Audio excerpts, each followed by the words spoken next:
So for seizure, it shouldn't be working. With such force, one of them And people get something believe say This is crazy because I've never seen an accident like this. Like, I've seen my fair share of accidents, but I've never seen an accident like this. For hours, investigators took measurements at the scene and worked to figure out the best way to pick the wreckage apart. Once we got 5 minutes, all right, man. You know what I'm saying? Lucky, like I say, lucky wasn't nobody in the cars that they crashed into, you know. It could have been a tragedy. And Mike Live, it is pretty amazing. This happened in front of the Howard Houses, a NYCHA housing project, at around 6:30 in the evening, when you'd expect a lot of people to be either parking those cars or on the sidewalk, but there were no civilians involved here, nobody hurt. The 6 firefighters aboard that truck all went to the hospital. Only the driver, the chauffeur, remains in the hospital, where right now he's being tested to figure out medically what went wrong. But the good news, the fire department does expect him to be okay too. We're live in the Brownsville section of Brooklyn tonight. Josh Oniger, Channel 7 Eyewitness News. All right, Josh, thank you. Time for AccuWeather. I'm meteorologist Lee Goldberg. Coldest night of the season coming in here. If you remember, last week for the Thursday morning low, we were forecasting 69. For tomorrow morning, we go 30 degrees colder at 39 degrees. So what a pattern change. So we have freeze warnings and freeze watches, several hours in the 30s in our northwest suburbs. And our numbers are falling rapidly to the north and west through the 40s, even 36 in Monticello. City's about 51 right now. And wind gusts, which have been 20 to 30, just got the 11 o'clock wind gusts, and they're over 35 miles right now. So it looks like we're going to have gusty winds right into the day tomorrow. The showers have quieted down. There have been a few flurries in the Catskills. And we have had some wind damage, mostly over southern New England, but with the wind gusts that are coming in tomorrow, we could still have some tree limbs knocked down, even in the tri-state area. Just be aware of that headed to the bus stop in the morning. It'll be sunny, mostly sunny, about 39, and a gusty wind that makes it feel like 32 to start the day. Not that much better in the afternoon. Not even 50. Upper 40s, feeling like about 42 during the afternoon hours. There is a brief warm-up in the 7-day AccuWeather forecast, but it's only temporary. 7-day in just a little bit, guys. All right, Lee, we'll see you in a few minutes. Thank you. By the way, get a temperature check before you head out the door tomorrow morning on Eyewitness News this morning, beginning at 4:30 a.m. And you can always see what Lee's forecasting on our website, ABC7NY. Beefed up police presence in a New Jersey neighborhood tonight as a search intensifies for the man behind a terrifying sexual assault. Police say a young woman was followed to her house in Maplewood yesterday morning. The man then forced his way inside and sexually assaulted her. Residents are being urged not to open their doors to strangers.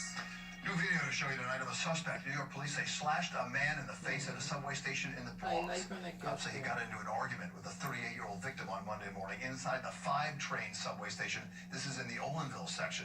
The argument escalated. The man was slashed and the attacker ran off. The victim expected to be okay. More troubles tonight for the former lead NYPD detective on the Harvey Weinstein sexual assault case. He's now accused of telling one of Weinstein's accusers to delete information from her phone. The allegations against Detective Nicholas DeGuadio involve a woman who claims Weinstein raped her in Manhattan back in 2013. DeGuadio removed from the case last week because he allegedly coached another witness in this case. It's a disclosure that prosecutors are obligated to make when we come in possession of information which may be exculpatory. I think the case is strong. Meanwhile, the Detectives Endowment Association issuing a blistering statement saying, quote, the Manhattan DA's office needs to enter the 21st century. Potential intimate information that's immaterial to the case to defend yourself against the sexual predator. A health alert tonight about the measles in New York City. 6 confirmed cases in children this month in the Orthodox Jewish community in Williamsburg, Brooklyn. The patients range in age from 11 months to 4 years old. Meanwhile, in Rockland County, there are another 7 confirmed cases. 5 of the measles patients were apparently exposed while traveling to Israel, where cases are on the rise. 2 other patients got sick after being exposed in Rockland County. About getting attacked by a man at a pizza shop in the South Bronx. Hit so badly, he broke his eye socket and tore his retina.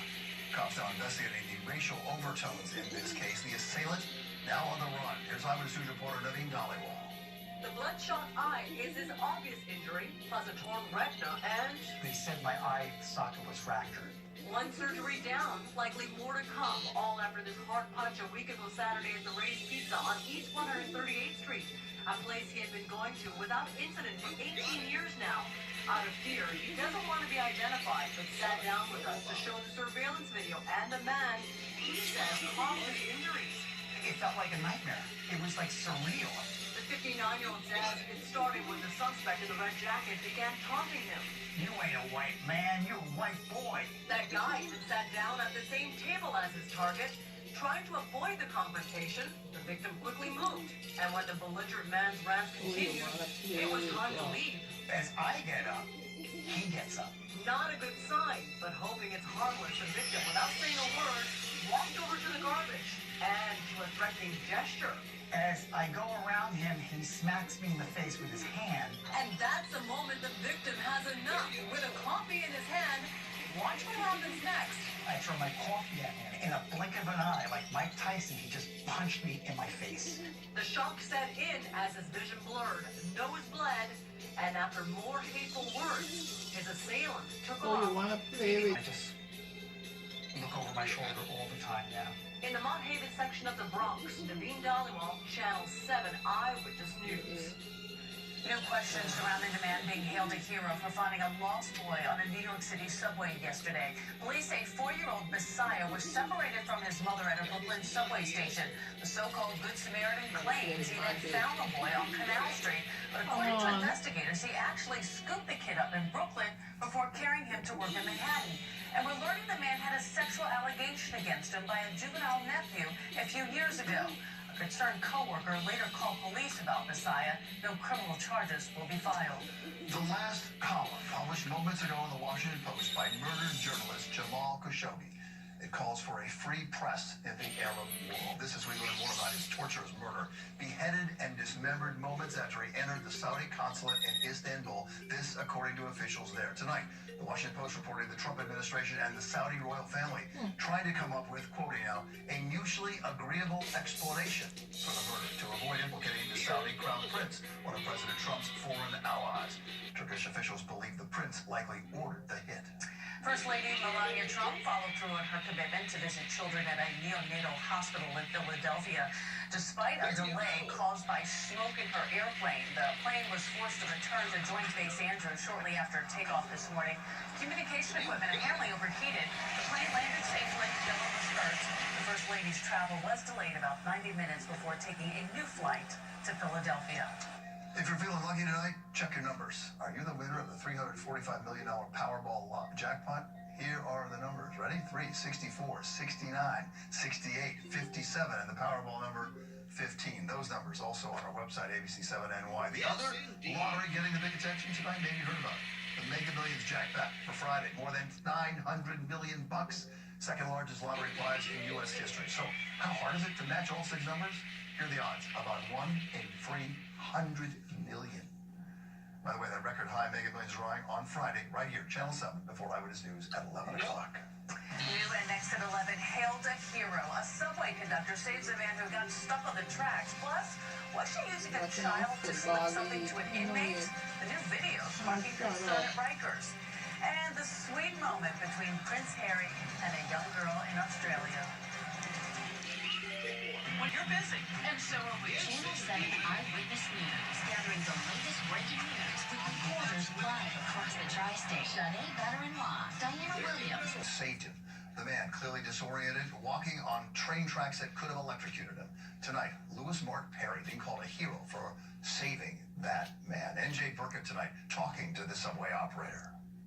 When I asked him, what are you doing here? His response was, in a very calm voice, was, I'm just trying to get to work. I'm just trying to get to work. And I could see in his eyes, just the way he was speaking, that something wasn't right. In a word, Louis Mark Perry was stunned.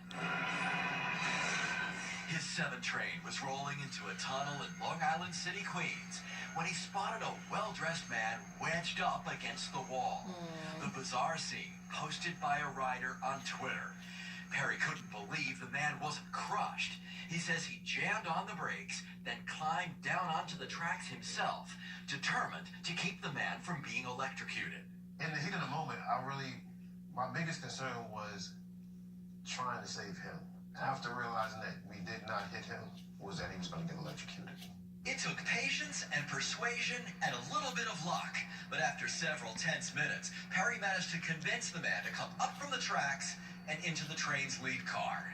Once he got up on the train, I told him, I don't know if you're married, I don't know if you have kids, but if you do, you need to go home and hug your wife, hug your kids, and be thankful that you're alive, because you really could have been killed.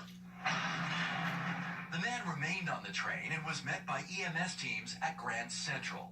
Perry says he later learned the man suffered seizures and was disoriented. I think he was so adamant that he had no idea what he was doing. The dangerous situation that he was in.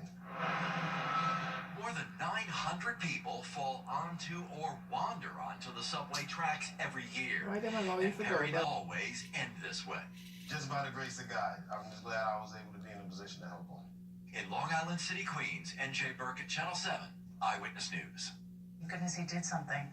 Well, a spontaneous gesture from Prince Harry, stealing hearts in Australia. The prince surprising a young girl who was waiting in a crowd in Sydney. Harry gave her a big hug after reading her sign, look at that, which said, "Been here since 4 a.m., loved you since I was 8. The smooth move overwhelmed the girl. I made the crowd erupt in a collective aww. The prince and his bride, Meghan Markle, are on a whirlwind tour down under.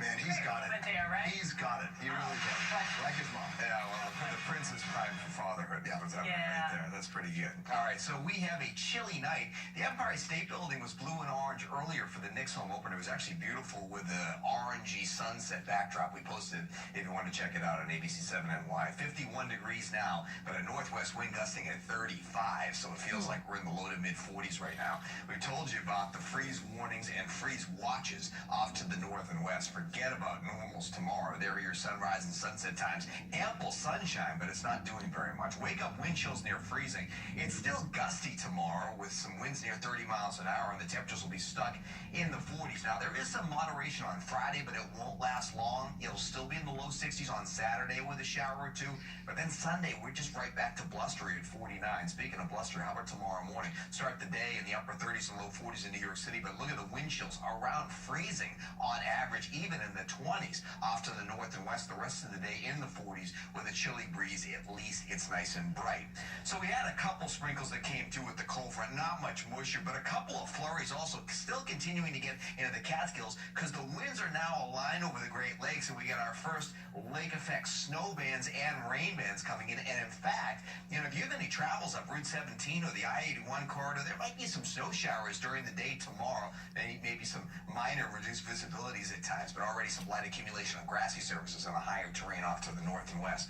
Meanwhile, tomorrow morning we'll start out in the mid-30s to lower 40s, some upper 20s well north and west, and not as harsh in the afternoon. We're in the mid-40s, but there's still a gusty wind. At least it'll be nice and sunny. The wind turns more southwest on Friday. It's not as gusty, but it's a milder breeze. So after a chilly morning, we actually recover nicely. Some spots may make a run at the 60-degree mark during the afternoon hours. We stay mild on Saturday, although there's more clouds. And by the way, there's a shower later Friday night and into Saturday morning.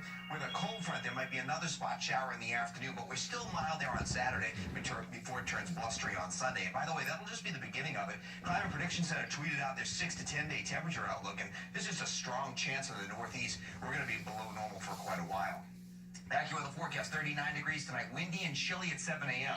Feels like 32 out the door, so kind of dress winter tomorrow morning. 49 in the afternoon, have the sunglasses, but it's blustery, and only 49, and tomorrow night down to 40, but still in the 30s in many of our colder suburbs. So your 7-day, bounce back day is Friday after a cold morning, not bad in the afternoon. Saturday's milder, but there are a couple of showers, bookend showers early and then late. Sunday's blustery again, and then we'll try to moderate into the 50s early next week. But again, much of October is dicey with a lot of cold air. Hopefully it doesn't get too stormy. All right, thank you, Lee. You got it. Wall Street Gala, a group working to find a cure for ALS, Lou Gehrig's disease, and to help people who are caring for ALS patients. Several emotional stories about this evil disease talked about tonight with a life expectancy of 2 to 5 years. 15 Americans every day diagnosed with ALS. Tonight's gala in Chelsea, raising several $100,000. Coming up next, lighting up legally. Canadians celebrating their newfound freedom to smoke marijuana. And a close call when a piece of flying plywood impales a driver's windshield. But first, let's check in with our pal Jimmy Kimmel to see who's on the show tonight. Thanks, Bill. Hello, New York. Tonight we are live from Brooklyn with Cardi B, Alexandria Ocasio-Cortez, music from J Balvin, and Guillermo and I are New York City firemen for a day. Next on Jimmy Kimmel Live.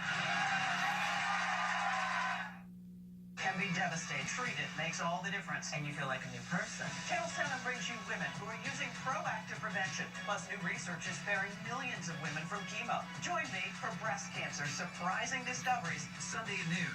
Sponsored by your local Ford stores, New York Presbyterian Hospital, and Bethpage Federal Credit Union. Stephen made a basket. A fan sung a shot from half court to win $10,000. How about that? The reaction. You had a feeling it was going to be a good night for the home team when that happened, and it certainly was. Knicks on the run. Tim Hardaway Jr. throws it down at 22 and a half. It moved to a game-high 31. Then it was Hardaway, this time with the assist. Finds Enes Kanter. The Knicks set a franchise record with 49 points in the second quarter. Big David Fizdale's fired up? Yeah. More of the same in the second half. Rookie Alonzo Trier, his first game at the Garden, and there's your exclamation point. My goodness, that kind of night. Knicks win the opener 126 to 107. It was opening night for the Nets, too. They were taking on the Pistons in Detroit. Huge night for Karis LeVert. Matched a career high with 27 points. He's going to be a nice player for Brooklyn. Jared Allen, he's pretty good, too, and he already made a case for block of the year. Stoning Blake Griffin at the rim. Oh, did the same thing to him preseason 9 days ago. We can watch that over and over again. Sade says it was a 3-point game late. Last chance for Brooklyn. Joe Harris for 3. Nets kept it close to fall 103-100. To baseball, game 4 of the ALCS in Houston. Right now, Red Sox lead the Astros 6-5 in the 6th inning. Meantime, in Los Angeles, Dodgers and Brewers in a key game 5 after trailing 1-0. LA reeled off 5 unanswered runs, and how about Yasiel Puig's reaction as he drives home run number 3? Dodgers get the win 5-2. They now take a 3-2 series back to Milwaukee. On the ice, Rangers trying to make it 2 straight wins for the first time this season. Blue Shirts in D.C. taking on the Capitals. Rangers down 3-2 in the 3rd until this. Chris Kreider lights the lamp on the deflection. That's a power play goal, his 4th of the season. We were tied at 3 and headed to OT, but just over 2 minutes into overtime. Henrik Lundqvist makes the save, then drops the puck, and Matt Niskanen makes him pay. That's your game winner. Tough loss to the Blue Shirts. 4-3, the final. Did we say it was a busy night? Isles on the West Coast taking on the Ducks. And yeah, another highlight request from Bill Ritter. Play nice, boys. In the first, scramble in front, and Ryan Kessler takes advantage. That made it 1-0 Anaheim. Right now, Ducks lead 2-0 that game in the second period. To football now, where the Giants had the day off today from practice ahead of Monday Night Showdown in Atlanta. Eli Manning and Saquon Barkley spent the day with some 100 high school students at the Meadowlands as part of a promotion for Visa's financial football. Now, Eli has sure gotten heat for this 1-5 start to the season. So, too, has Odell Beckham, who was told to play more and talk less by Giants owner John Mara. Hey, Eli, what did you think of those comments? Well, just hey, understand. Hey, we all got to do our job better, and that's what it's about. And when you're losing, there's no good solution. The only solution is to win more games and get back on track. Solution. Good solution. Eli handling that very diplomatically, as you would expect him to. Now, I'm curious to see how Odell Beckham responds to those comments that Mara made later this week when he addresses the media. That will be something to keep an eye on when it does happen. It's the boss. It's the boss. He has the right to say what he wants to. And like I said, I think Giants fans are happy that he made those comments because most of them were thinking the exact same thing. Good point. Okay, thanks. We'll be right back.